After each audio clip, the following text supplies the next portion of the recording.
제가 이 소선지서를 함께 나누면서 우리 교우님들에게 전달하고 싶은 내용들이 너무 많은데 그거를 다 하려고 하면 너무 전문적인 용어도 많이 써야 되고 원어도 많이 봐야 되고 그리고 또 백그라운드도 설명해 줘야 되기 때문에 도저히 1시간 설교를 해도 모자랄 것 같아요. 그런데 제가 1시간까지 물론 설교 그렇게 길게 하지 않을 거고 한 30분 정도로 할 건데 여러분들한테 부탁드리고 싶은 건 트위터 이거를 잘 확인해 주세요. 거기에 정말 중요한 용어들 정말 원어를 이야기하지 않고 안 되는 부분들을 제가 잘 정리해서 보내고 있습니다. 그러니까 그거를 꼭 숙지하시고 설교 시간에 미처 다 다루지 못하더라도 꼭 그것을 보고 숙지하셨으면 좋겠습니다. 그리고 트위터에 이렇게 보면 네모 박스가 있어요. 이렇게 잠깐 그리고 그때 네모 박스가 있으면 그거는 제 블로그로 연결되는 거기 때문에 그거를 클릭하셔야 더 자세한 내용들을 보실 수가 있습니다. 이제 두 번째로 이렇게 소선지서 학개서를 다루게 되는데요. 이 학개서를 통해서 여러분들과 제가 정말 어떻게 신앙생활을 해야 하는가라고 하는 이 부분을 아주 심도 있게 다루려고 합니다. 먼저 약간 조금 딱딱할 수 있지만 역사적 배경을 조금 설명하면 주전 538년경 페르시아의 왕 고레스는 이 바벨론의 포로로 잡혀온 사람들을 예루살렘으로 돌아가게 해서 부서진 성전을 다시 건축하는 일을 허용하게 됩니다. 바벨론으로부터 예루살렘으로 이렇게 돌아온 사람들은 힘을 모아 성전을 다시 건축하려고 이렇게 시작을 하게 되죠. 그러나 성전을 다시 건축하는 것을 심하게 반대하는 이스라엘의 적들이 있었어요. 그 본토백이들, 거기에 이렇게 힘을 갖고 있는 이 사람들이 그렇게 반대를 했어요. 위협도 하고요. 아주 그냥 낙담시키고요. 그것도 모질라서 막 그 왕에게 편지까지 써서 아주 정치적인 술수와 난간으로 말미암아 그만 성전 재건축, 이미 있었던 것인데 이제 다 망가져 버렸으니까 이제 리빌드 하는 거니까요. 새로 짓는 게 아니라 있던 것인데 다시 짓는 거니까 이 재건축을 이렇게 하려고 했는데 그만 그것이 시작은 했지만 그러한 정치적인 압력, 정치적인 술수, 그리고 정치적인 난관, 그리고 실제적인 어떤 생명을 위협하는 어떤 위협, 그리고 낙담시키는 여러 가지 일들 때문에 그만 그 재건축이 중단되어 버렸습니다. 바로 이러한 정치적 그리고 신앙적 위기 속에서 하나님께서는 우리가 나눌 이 학개 선지자와 그리고 우리가 학개 선지자가 다 끝난 다음에 다룰 이 스가랴 선지자를 보내서 성전 재건축을 멈춰서는 안 됩니다 라고 하는 이 하나님의 강력한 메시지를 이 선지자를 통해서 이스라엘 사람들에게 전달하게 되었던 것입니다. 오늘의 말씀은 학개 선지자가 페르시아의 다리오 왕 제2년 6째 달, 곧 그 달 초하루, 요거를요, 오늘날의 이 태양력으로 옮기면요, 다리오 왕 제2년, 그러니까 주전 522년경 8월 29일에 스알디엘의 아들 유다 총독 수룹바벨과 요사닥의 아들 대제사장 여호수아에게 학개 선지자를 통하여 하나님께서 주시는 메시지, 이러한 내용을 오늘의 본문이 다루고 있는 겁니다. 그러니까 메시지를 원래 전달하시는 그분은 누구세요? 하나님이시고 그 메시지를 받아서 중간적인 입장에서 그 전달하는 사람은 바로 학개 선지자고, 그리고 이 메시지를 받는 사람들은 누구냐면 스알디엘의 아들 유다 총독 수룹바벨과 여호사닥의 아들 대제사장 여호수아였던 것입니다. 자, 그러면 이제 조금 본문으로 다시 들어가서 2절에 이 만군의 여호와가 이같이 말하여 이르노라 라고 시작합니다. 많은 사람들이 이 만군의 여호와, 찬양에도 나오고 성경책에도 나오고, 그래서 제가 몇 분들한테 물어봤어요. 만군의 여호와가 무슨 뜻이죠? 물어봤더니 올바른 뜻이 안 나오는 경우가 많이 있더라고요. 우리가 분명히 알아요. 만군의 여호와, 이 만군의 여호와는 물론 하나님이시죠. 그런데 이 만군은요, 히브리 말로 트샤바예요. 그 뜻은 군대라는 뜻입니다. 그래서 만군의 여호와라는 말은 하나님 나라 군대의 왕이신 여호와 하나님을 의미하는 것입니다. 마태복음 26장을 보면 예수님께서 배반당하시고 체포되시는 과정에서 예수님과 함께 있었던 사람들 중 하나가 칼로 대제사장의 종의 귀를 잘라내는 일이 벌어졌습니다. 그때 예수님께서 그 칼을 도로 칼에 꽂으라라고 하시며 칼을 가지는 자는 다 칼로 망한다고 하신 후 53절과 54절에 이렇게 말씀하십니다. 너는 내가 내 아버지께 구하여 지금 12군단 더 되는 천사를 보내시게 할 수 없는 줄로 아느냐? 내가 만일 그렇게 하면 이런 일이 있으리라 한 성경이 어떻게 이루어지겠느냐 하시더라. 그렇습니다. 예수님께서는 만군의 여호와가 12군단 더 되는 천사들의 왕이라는 것을 너무 잘 아셨습니다. 인간들의 군대가 아무리 강하다 할지라도 12군단 더 되는 천사들을 당해낼 수가 없죠. 12군단까지도 필요 없죠. 그렇죠? 하나님의 천사, 하나님의 사자가 한 명만 놔도 인간들의 군대는 전부 무너지는 거죠. 바로 그 하나님 나라의 군대, 그 군대의 주인이시고 왕이시고 통치자이시고 그 하나님이 바로 만군의 여호와다라고 하는 것입니다. 그 만군의 여호와 하나님께서 그의 아들을 십자가의 자리로 보내신 것은 그 만군의 여호와께서 말씀하신 그 구약의 말씀, 그 구약의 예언이 성취되도록 하기 위하여, 그 계약, 그 약속, 그 예언이 이루어지도록 하기 위하여 예수님을 십자가로 가도록 이끄신 것입니다. 그래서 예수님은 말씀에 순종하셔야만 했던 것입니다. 예수님께서도 이렇게 하나님 말씀에 순종하시는데 여러분들과 제가 뭐라고 하나님 말씀에 불순종할 수 있겠습니까? 어떤 분들은 그러셔요. 예수님이니까 순종하시죠. 그런데 제 생각은 다릅니다. 여러분들과 저는 예수님보다 훨씬 더 못하니까 더 힘을 내어 하나님의 말씀에 순종해야 하지 않을까요? 예수님이니까 말씀을 순종하시는 것이 아니라 우리는 예수님하고는 비교도 안 되는 죄인 덩어리인데, 무능력한 사람들인데, 예수님도 그렇게 자신을 쳐서 십자가의 자리로 가셨는데 어떻게 우리가 하나님의 말씀을 무시하고 하나님을 떠나고 하나님의 말씀을 우리 마음대로 합리화하고 우리의 이익을 위하여 하나님의 말씀을 도구로 사용하는 그러한 자리까지 갈 수 있단 말입니까? 그럴 수는 없는 거죠. 만군의 여호와, 즉 하나님 나라 군대의 왕이신 여호와 하나님께서 말씀하십니다. 오늘의 본문이죠. 사람들이 말하길 하나님의 집을 재건축할 시기가 아직 오지 않았어요. 사람들이 얘기하는 거예요. 하나님께서 학개 선지자를 통하여 계속 말씀하십니다. 나의 집은 파괴되어 황폐해졌는데 왜 너희는 아주 편안하고 호화스러운 집에 살고 있는 것이지? 하나님께서 계속 말씀하십니다. 너희에게 일어나고 있는 것을 살펴보아라. 너희는 많이 심을 것이나 조금 수확한다. 너희는 먹을지라도 배부르지 못하고 마실지라도 여전히 목마르다. 옷을 입어도 따뜻하지 못하고 일꾼이 삭을 받아도 구멍난 호주머니에 그 삭을 넣은 것처럼 그렇게 너희의 몫이 없어진다. 하나님께서 계속해서 말씀하시길 너희에게 일어나고 있는 것을 살펴보아라. 너희는 산에 올라가서 목재를 가져다가 나의 집을 다시 건축하라. 그러면 그것으로 인하여 내가 기뻐하고 영광을 얻을 것이다. 그러면서 계속 말씀하시는 거죠. 너희가 풍성한 수확을 희망했지만 수확은 아주 적었다. 너희가 그 수확물을 집으로 가져올 때 내가 불어버렸다. 하늘은 이슬을 멈추고 땅은 곡물을 산출하지 않는다. 내가 너희 밭과 산에 한재가 뭐예요? 가뭄을 가져왔다. drought.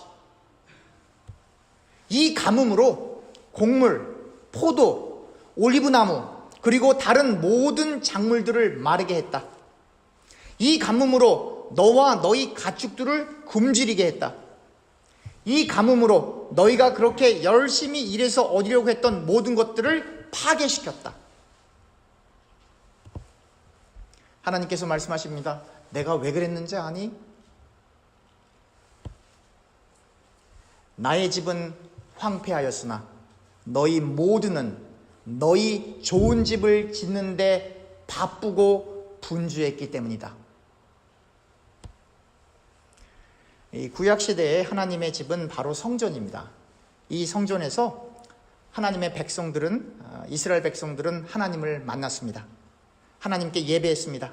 그런데 이스라엘이 멸망한 후 바벨론 포로로 잡혀갔다가 돌아와 보니 성전이 폐허가 되었고 그 무너진 성전을 다시 건축하라 하였으나 이스라엘의 적들의 반대로 인하여 좌절되어 있는 이 상태에 하나님께서 너희 집을 짓기 전에, 너희의 안전을 챙기기 전에, 너희의 가족들을 먹이기 전에, 너희의 건강을 돌보기 전에 이스라엘의 적들이 그렇게 위협하는 그 어려움 가운데 있다 할지라도 먼저 성전을 다시 지으라는 것입니다. 이 말은 신약과 똑같이 연결되어 있는 말씀입니다. 너희는 먼저 하나님의 나라와 하나님의 의를 구하라는 것입니다. 그것이 바로 믿음의 중심이었던, 하나님 나라와 하나님의 의의 중심이었던 성전 재건축이었던 것입니다. 학계 선지자가 활동하던 그 시대에는 말이죠. 이 말은 하나님을 위하여 너희 이스라엘 백성들이 희생하라 라는 말입니다. 단순히 우선성을 하나님께 두라는 정도가 아니라 하나님의 일을 위하여, 성전을 짓는 일을 위하여 어떠한 반대가 있다 할지라도, 어떠한 생명의 위협이 있다 할지라도, 어떠한 대가를 치른다 할지라도, 어떠한 불이익을 받는다 할지라도 하나님의 집을 짓는 일을 완수하라는 것입니다. 만일 하나님의 성전을 짓는 일보다 이스라엘 백성들이 자신들의 이익을 쫓아 분주하게 되면, 자신들의 가족들만 챙기게 되면, 자신들의 집을 짓는 데만 모든 중심을 두게 되면, 자신들의 건강만 챙기게 되면, 자신들이 모을 이익에 그 돈만 따라가게 되면 하나님께서 반드시 drought, 한재를 내려, 재앙을 내려, 가뭄을 내려 너희들을 파괴하시겠다라는 내용이 오늘의 본문입니다. 그런데요, 이 오늘의 말씀은 동일하게 신약 성경에서도 같은 맥락으로 다가옵니다. 마태복음 16장 16절에서부터 30절, 그리고 마가복음 10장 17절에서부터 31절, 그리고 누가복음 18장 18절에서부터 30절, 이 같은 내용이거든요. 이 공관복음서에 기록되어 있는 이 재물 많은 청년, 혹은 재물이 많은 사람, 혹은 부자 관리로 소개되는 한 사람의 이야기가 나옵니다. 바로 이 부자 관리로 소개되는 이 젊은 재물 많은 이 청년이 예수님께 나와서 예수님, 어떻게 하면 영생을 얻을 수 있습니까? 라고 물어보고 이것에 대한 답을 예수님께서 주시는 내용이죠. 예수님과 이 부자 청년과의 대화에서 이 청년은 어려서부터 하나님의 말씀, 즉 계명을 지켜온 사람임을 우리가 잘 알고 있습니다. 누가복음 18장 20절과 21절을 제가 읽겠습니다. 내가 계명을 안 하니 간음하지 말라, 살인하지 말라, 도둑질하지 말라, 거짓 증언하지 말라, 내 부모를 공경하라 하였으되 여짜오되 이것은 내가 어려서부터 다 지켰나이다. 예수님 시대에 어려서부터 계명을 철저히 지키고 젊은 나이에 사람들이 저 청년은 부자야, 이렇게 젊은 나이에 부를 축적할 수 있고, 그러면서도 관리인 사람, 그런 직업은 예수님 당시에 딱 하나밖에 없습니다. 아리마대 요셉이나 니고데모와 같은 사내들인 공회원 그 자리에 그 직업을 가진 사람만이 젊은 나이에 부를 축적할 수 있고, 그리고 관리가 될 수 있고, 관리이고 말 그대로, 그리고 그 자리에 가기까지는 어려서부터 말씀을 지킬 수밖에 없는 것이죠. 그래서 성경에는 정확히 안 나오지만, 그러나 이 청년은 사내들인 공회원일 가능성이 아주 높습니다. 그래서 영어 성경 NLT에 보면 아예 번역을 할 때 이 부자 관리를 religious leader, 종교 지도자로 이렇게 번역을 했고, 또 영어 성경 GNT를 보게 되면 Jewish leader, 유대인의 지도자로 이렇게 번역을 했습니다. 계명을 다 지켰다고 하는 이 부자 종교 지도자, 조금 말이 어색하죠? 예수님은 가난하신데 부자 종교 지도자, 모순이 되는 거예요. 벌써 계명을 다 지키셨고, 다 지켰다고, 이 계명을 다 지켰다고 하는 이 부자 종교 지도자에게 예수님께서는 그 재물을 하나님 나라를 위해 가난한 사람들에게 나누어 주고, 너는 나를 따르라 라고 이렇게 말씀하십니다. 성경은 말하기를 그 부자 종교 지도자는 재물이 많은 거로, 혹은 그 종교 지도자는, 그 부자 종교 지도자는 큰 부자이므로 근심하여 돌아갔더라. 마가복음 10장 22절입니다. 그 사람은 재물이 많은 고로 이 말씀으로 인하여 슬픈 기색을 띠고 근심하여 가니라. 누가복음 18장 23절입니다. 그 사람이 큰 부자이므로 이 말씀을 듣고 심히 근심하더라. 마가복음 10장 21절 초반부를 보면 예수님이 이 부자 종교 지도자에게 진실된 사랑을 느꼈다라고 이렇게 묘사하고 있습니다. 그러니까 예수님이 그 청년을 보니까 정말 말씀 지키려고 노력했구나 라고 하는 것이 느껴지는 거예요. 그런데 그걸로 그 청년을 칭찬하는 것이 아니라 예수님께서는 그 청년을 향하여 그 재물 다 포기하고 다 팔아서 가난한 사람들에게 나눠주고 너는 나를 따르라 라고 이렇게 말씀하시는 거예요. 그러면서 예수님께서 이 제자들에게 이렇게 말씀하는 거죠. 부자는, 혹은 재물이 있는 자는, 부자만이 아니에요. 재물이 있는 자는, 그래서 우리가 공간보험서를 다 같이 봐야 되는 거죠. 부자는, 혹은 재물이 있는 자는 천국에 들어가기가 너무 어려워서 낙타가 바늘기로 들어가는 것이 부자가 하나님의 나라에 들어가는 것보다 쉽다. 이렇게 말씀하시는 겁니다. 이 말을 듣고 제자들이 깜짝 놀라서 예수님, 그러면 누가 천국에 갈 수 있어요? 라고 이렇게 물어보게 되는 거죠. 그때 예수님께서 말씀하시길 사람으로서는 할 수 없지만 하나님께서는 불가능한 것 없이 다 하실 수 있다라고 말씀하십니다. 베드로가 예수님께 물어봅니다. 예수님, 우리는 다 버리고 주를 따랐어요. 이에 예수님께서 말씀하십니다. 마가복음 10장 29절에서부터 31절입니다. 예수께서 이르시되 내가 진실로 너희에게 이르노니 나와 복음을 위하여 집이나 형제나 자매나 어머니나 아버지나 자식이나 전토를 벌인 자는 현세에 있어 집과 형제와 자매와 어머니와 자식과 전토를 100배나 받되 박해를 겸하여 받고 내세에 영생을 받지 못할 자가 없느니라. 그러나 먼저 된 자로서 나중되고 나중된 자로서 먼저 될 자가 많으니라. 예수님과 복음을 위하여 집, 형제, 자매, 어머니, 아버지, 자식, 전토를 벌이면 영생이 보장되어 있다는 예수님의 말씀입니다. 바로 이 말이 구약시대 바벨론 포로를 마치고 돌아온 이스라엘 백성들에게 목숨 걸고, 시간이 남아서가 아니라, 돈이 남아서가 아니라, 내가 건강해서가 아니라, 어떠한 위협과 어려움이 다가온다 할지라도 목숨 걸고, 너희 집 짓는데 분주하지 말고, 너희 집 짓는데 서두르지 말고 먼저 하나님의 성전을 지으라는 것입니다.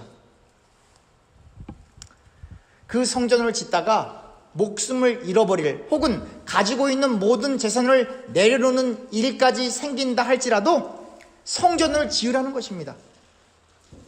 그렇지 않으면 곡물을 얻기 위해, 포도를 얻기 위해, 기름을 얻기 위해 올리브 나무를 가꾸겠지만 가뭄으로 인해 하나도 얻지 못할 거야 라고 하는 이 하나님의 강압적인 이 메시지가 바로 학개 선지자가 전하고 있는 말씀인 것입니다.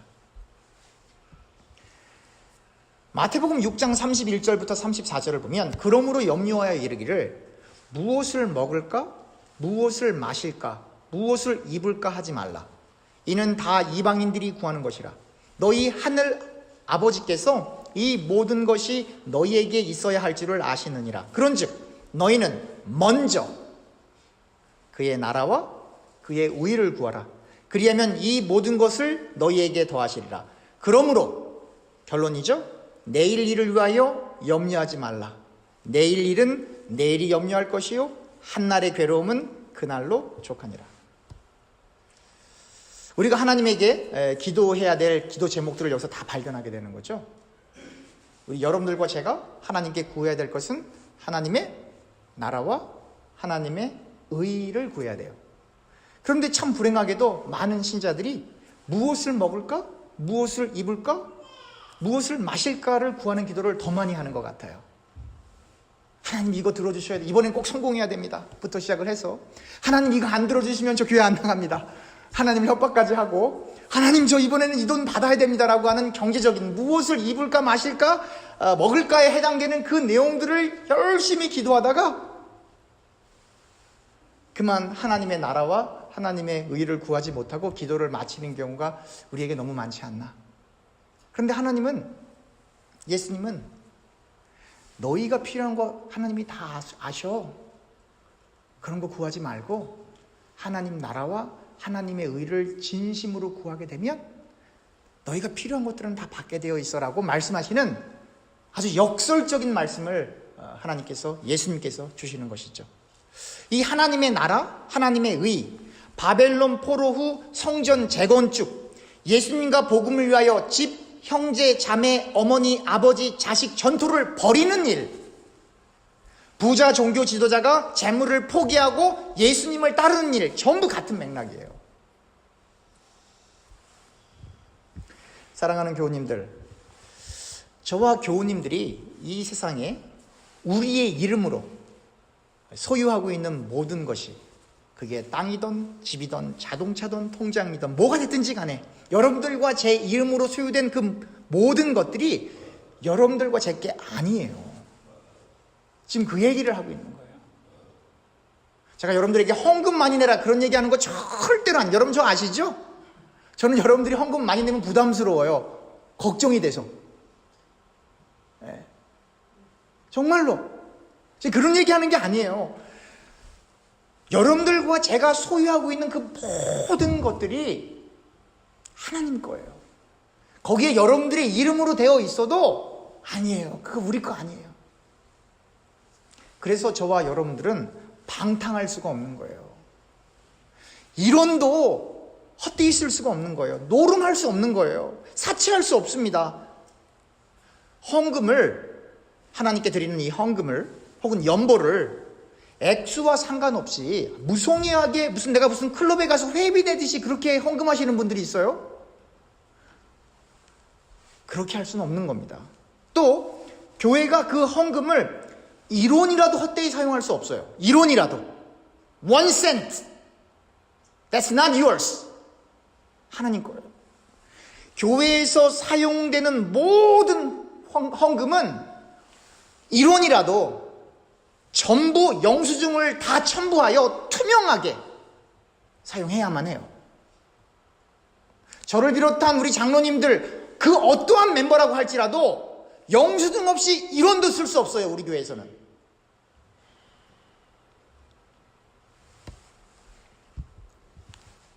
사랑하는 교우님들, 혹 자녀들의 스포츠 혹은 기타 학교 행사들로 인해 혹시 이 주의를 빼먹으신 적은 없습니까? 제가 이 교우들하고 얘기를 하다 보면 아주 황당한 일을 많이 경험을 해요. 아이 목사님, 제가 지난주는 우리 아들이 농구 시합 때문에 샌프란시스코 가느라 주일날 교회를 못 왔습니다. 차라리 얘기를 하지를 마시죠. 저한테. 제가 속으로 그랬어요. 집사님, 저 상처받았어. 차라리 얘기를 하지 말지. 혹시 가족 행사 때문에 주의를 범하신 일이 있으십니까? 회개하세요. 하나님 이외에 혹은 하나님 나라와 하나님의 의보다 어떠한 것을 더 중요하게 여긴 것이 있다면 그것이 무엇이든지 간에 회개하셔야 돼요. 하나님은 우리가 세상적인 행복을 누리는 것보다 그 행복이 깨지더라도 복음을 위해 살기를 원하십니다. 제가 초등학교 때 제일 하고 싶었던 것이 하나 있었습니다. 사실 그게 뭔지 아세요? 보이스카우트. 그게 정말 하고 싶었어요. 제 친구들은 다 그거 하고 유니폼 딱 입고 교실에 들어오면 그게 너무 부러웠어요. 저도 입고 싶다 그 생각을 했어요. 주말이면 학교 옆에 그 산에다가 캠프를 딱 쳐놓고 횃불을 딱 켜놔서 거기서 막 움직이고 뭐 하는 것들이 막 눈에 보이니까 너무너무 하고 싶었어요. 그런데 한 번도 못했어요. 왠지 아십니까? 주일날 보이스카웃이 캠핑을 많이 가니까 저희 부모님이 허락하시지 않으셨어요. 저희 부모님은 기억하실지 못하실지 모르지만 저는 여러 번 저희 어머니께 말씀을 드렸는데 뭐 말도 못 꺼냈어요. No! 한글말로요. 마음은 많이 아팠지만 그때 저는 그것을 당연하게 생각했습니다. 중고등학교 때 월요일이 시험인데 기말고사, 중간고사 이런 거 보잖아요. 그런 시험이 있어도 주일날 예배 와서 예배만 드리고 가는 것이 아니라 교회의 모든 행사를 다 참석하고 돌아가야만 했습니다. 마음은 불안했지만 저는 그때 그것이 당연하다고 생각했습니다. 지나고 보니 그것이 은혜였다는 것을 알게 되었습니다. 그래서 제 아들은 주일날 하는 모든 학교 행사뿐만 아니라 모든 액티비티에 안 보냅니다. 죄송해요.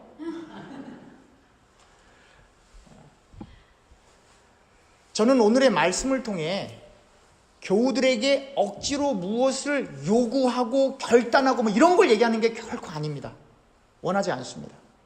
저와 교우님들 각자가 짧은 인생을 살아가면서 하나님보다 그 어떠한 것도 더 중요한 일이 있어서는 안 된다라고 하는 이 하나님 중심적인 신앙을 강조하는 것이지, 그 외에 세부적으로 여러분들이 실천해가고 지켜야 되고 고민해야 되고 기도로 씨름해야 되고 하는 그 모든 일들은 여러분들과 그리고 제가 하나님과의 1대1 관계에서 해결해 나가야 되는 일들이에요. 그 누구도 목사님이니까 이렇게 하셔야죠, 장로님이니까 이렇게 하셔야죠, 집사님이니까 권사님이니까 이렇게 얘기할 수 있는 그러한 성질의 것이 아닙니다. 각자가 하나님과의 관계성 속에서 정말 내가 하나님보다 더 중요시 여기는 것이 있는가? 정말 그것이 가족이라면, 그것이 자녀라면, 그것이 배우자라면, 그것이 돈이라면, 그것이 직장이라면, 그것이 사업이라면, 그것이 내 건강의 문제라면, 그것이 무엇이든지 간에 쳐낼 수 있는 믿음이 여러분들과 제게 요구되는 것입니다. 그게 좁은 길이고 십자가의 길입니다. 제가 아주 존경하고 사랑하는 한 집사님에게 얼마 전에 텍스트를 보낸 내용을 나누려고 합니다. 참고적으로 그 집사님은 남자입니다. 오해하시면 안 됩니다. 그 남자 집사님에게 제가 이러한 텍스트를 보낸 일이 있습니다. 읽어보겠습니다. 집사님을 사랑해서 제가 성경 속에서 이해한 내용을 보냅니다. 신구약 통틀어서 가족을 화목하게 하는데 시간을 보낸 하나님의 사람은 존재하지 않습니다. 그렇다고 해서 가정을 경시하라는 내용은 아니지만 예수님께서는 제자가 되기 위해서 아버지 장래에 가는 것까지 못 가게 하셨습니다. 마태복음 8장 21절부터 22절입니다. 제자 중 또 한 사람이 이르되 주여 내가 먼저 가서 내 아버지를 장사하게 허락하옵소서. 예수께서 이르시되 죽은 자들이 그들의 죽은 자들을 장사하게 하고 너는 나를 따르라 하시니라.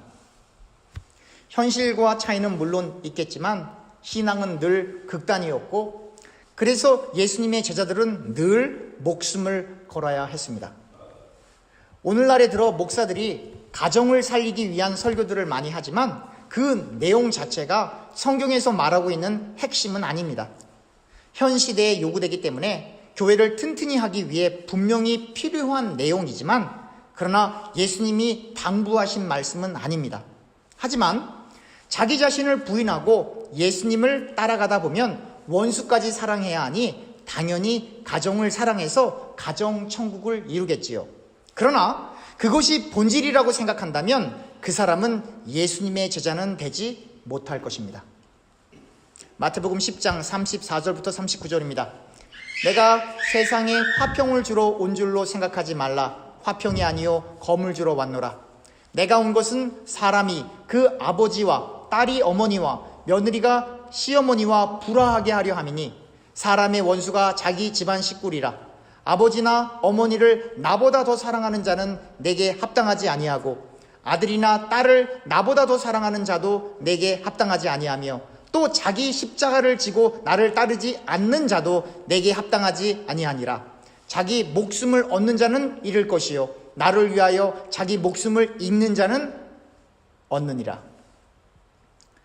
사랑하는 교우님들, 현 시대는 우리가 하나님의 명백한 말씀을 지킬 수가 없어서 그 내용을 인위적으로 주관적으로 해석하라는 경향들이 너무 많이 있습니다.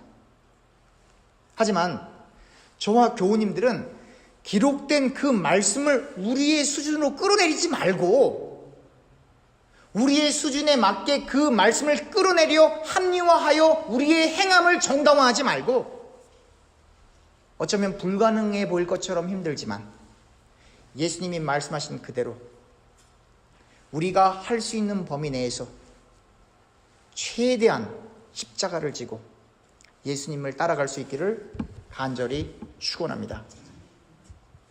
그것이 믿음입니다. 그것이 하나님을 경외하는 사람의 삶의 모습입니다. 하나님의 의, 하나님의 나라를 구하는 신자.